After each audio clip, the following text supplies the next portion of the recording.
Les enseignements clés donnés dans cette majeure sont naturellement donc des descriptions de cet écosystème, des introductions à la théorie des réseaux, à la cryptographie, même des cours concrets intéressants de cryptographie, même avancés, et puis naturellement des cours de développement blockchain, parfois un peu sophistiqués, développement blockchain et architecture blockchain, un cours important de finance décentralisée, notamment intitulé DeFi, et puis des cours sur l'importance et la sécurité des protocoles eux-mêmes, et des cours de développement web et de développement mobile.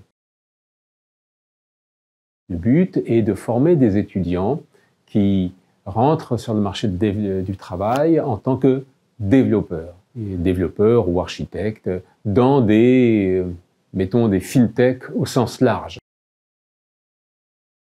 Ces fintech peuvent être donc des acteurs à part entière de ce nouvel univers.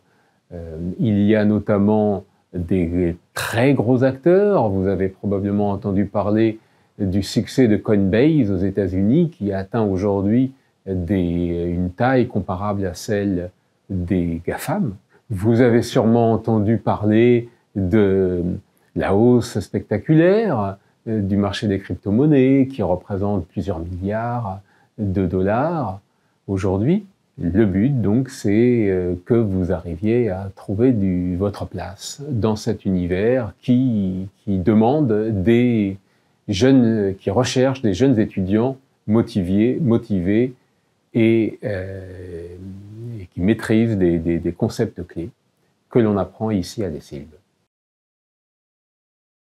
Les qualités principales pour intégrer cette majeure sont, ma foi, juste la curiosité, l'envie d'apprendre et d'être au contact des dernières nouveautés. Il y a très peu d'espace dans ce monde entre le monde de la recherche, les nouvelles idées et le monde industriel lui-même. Ces nouvelles idées sont très rapidement traduites en projets industriels.